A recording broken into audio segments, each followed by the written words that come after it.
सावित्रीबाई फुले यांच्या 127व्या स्मृतिदिनानिमित्त विनम्र अभिवादन.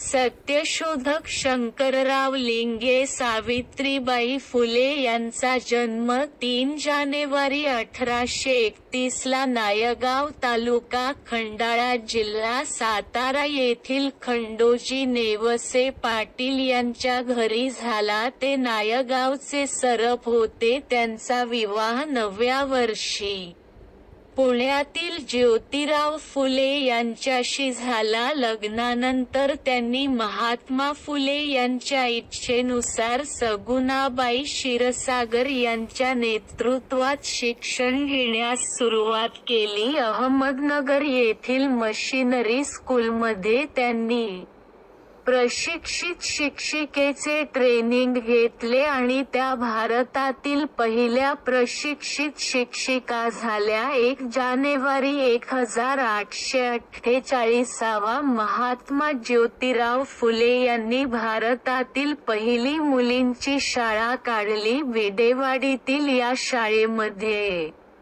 सावित्रीबाई फुले यांनी अध्यापनाचे काम चालू केलं आणि त्या शाळेच्या मुख्य अध्यापिका होत्या. या घटनेस आज 175 वर्षे पूर्ण झाली आहेत. त्यांनी 52 कशी व काव्य फुले असे त्यांचे 2 कविता संग्रह आहेत. आद्य कवयित्री आहेत ज्यांना आपण पहिले कवी म्हणतो. त्यांचा जन्म हा कविता संग्रह लिहिल्यानंतर 10 वर्षांनी झालेला आहे. त्या साहित्यिक होत्या, निबंधक होत्या, एक सामाजिक शिक्षक म्हणून त्या उत्तमरित्या मुलींना शिकवण्याचं काम करीत होत्या. त्यांच्यावर पुण्यातील सनातनी लोक शिकवण्यासाठी जाताना येताना दगड, माती, शेण, गोळे फेकून त्यांचा अपमान करीत होते. तरीसुद्धा त्या घाबरत नव्हत्या. एक साडी बरोबर जादा घेऊन जात होत्या आणि शाळेत गेल्यानंतर चिखल, माती, धोंडे यामुळे घाण झालेली साडी बदलून त्या आपलं शिक्षणाचे काम चालू ठेवीत होत्या. त्या धाडसी होत्या. एकदा एका दतिंग्याने त्यांना शाळेत जात असताना अडविले, हात धरला. त्यावेळेला सावित्रीबाई फुले यांनी त्याच्या गालात एक चमाटा मारला. तो इतका जोरात होता की तो जवळपास थांबला सुद्धा नाही. म्हणजे सावित्रीबाई फुले निर्भीड, धाडसी आणि लढाऊ होत्या. त्या आपल्या गंजपेढीतील वाड्यामध्ये महिलांसाठी रात्रीच्या शाळा चालविल्या. महिला संघटन केलं. कुटीर उद्योगाचे प्रशिक्षण त्या महिलांना दिलं. फुले वाड्यामध्ये विधवा संगोपन, बालहत्या प्रतिबंधक, ग्रह बाळंतपण करण्याचं काम इत्यादी सामाजिक काम त्यांनी चालू ठेवलं. त्यावेळी हंटर कमिशनला तजे निवेदन दिलं होतं. त्या निवेदनामध्ये मुलांची गळती, मुलींची गळती, त्यासाठी उपाय, बहुजनांची मुलं मुली कशी शिकतील त्यासाठी स्कॉलरशिप, बालमजुरीपासून पर्याय म्हणून त्यांना स्कॉलरशिप, मध्यान्ह भोजन, शालेय साहित्य, कपडे आणि बहुजन समाजातील गरीब मुलींना शिक्षण भत्ता, पगार चालू करण्याची शिफारस. वयाच्या 14 वर्षापर्यंत प्राथमिक शिक्षण मोफत आणि सक्तीचे करावं. त्यांना प्राथमिक शिक्षणाबरोबर व्यावसायिक शिक्षण द्यावे इत्यादी शिफारशी सावित्रीबाई फुले यांनी महात्मा फुले यांना सांगितल्या होत्या. त्या हंटर कमिशन पुढे महात्मा फुले यांनी मांडल्या. इंग्रज अधिकाऱ्यांनी त्यांच्या शाळेचा आणि त्यांचा सत्कारही विश्रामबाग वाडा येथे केला होता. त्यांनी ज्या वेळेला पहिल्यांदा मुलींची परीक्षा घेतली त्यावेळेला परीक्षेतील मुलींना पाहण्यासाठी 3000 लोकांनी गर्दी केली होती. 1876वा पुण्यामध्ये भीषण दुष्काळ आला त्यावेळी धनकवडी येथे अन्नक्षेत्र उघडून हजारो विद्यार्थ्यांना त्यांनी स्वतः स्वयंपाक करून अन्नधान्य गोळा करून अन्नदान क्षेत्र चालू केलं. विधवा महिलांचे केस कापून त्यांना विद्रूप करणे याविरुद्ध सावित्रीबाई फुले महात्मा फुले यांनी पुणे आणि मुंबईमध्ये नाभिक समाजाचा ऐतिहासिक संप घडवून आणला याची नोंद लंडन टाइम्सने घेतली होती. 28 नोव्हेंबर 1890 ला महात्मा ज्योतिराव फुले यांचे निधन झालं. समाजातील भावकीने महात्मा फुले यांचा अग्निसंस्कार करण्यासाठी शिकारी धरण्यासाठी नकार दिला. त्यावेळेला इतिहासामध्ये पहिल्यांदा एक महिला सावित्रीबाई फुले यांनी महात्मा फुले यांची टिटवी धरली.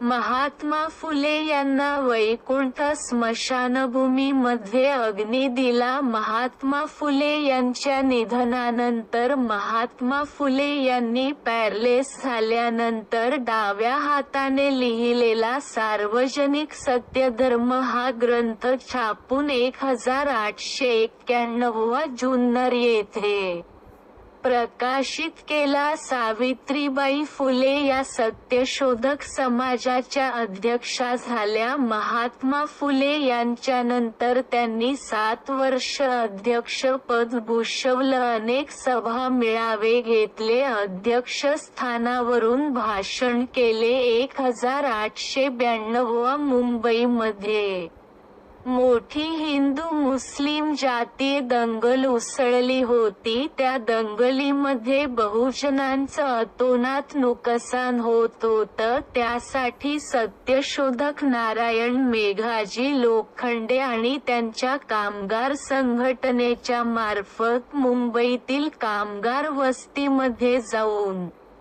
झोपडपट्ट्यांमध्ये जाऊन सर्व समाजाची जागृती करून भायखळा येथे 60,000 लोकांची सभा घेतली. त्यावेळेला मुंबईची लोकसंख्या 6 लाख होती आणि दंगल आटोक्यात आणली. दंगलीमुळे कोणाचं आणि कसं नुकसान होतं हे पटवून दिल जाती सलोखा भाईचारा निर्माण केला. सावित्रीबाई फुले यांनी केलेले हे महान कार्य मुंबईमध्ये नंतर 100 वर्षे दंगल झाली नाही हा इतिहास आहे. 1896 पहिल्यांदा मुंबईमध्ये साथीचा रोग आला. त्यावेळेला सत्यशोधक कामगार नेते नारायण मेघाजी लोखंडे यांच्या मदतीने मुंबईमध्ये अनेक ठिकाणी दवाखाने उघडून साथीचा रोग आटोक्यात आणण्याचा प्रयत्न केला. त्यामध्ये साथीच्या रोगाची लागण होऊन 8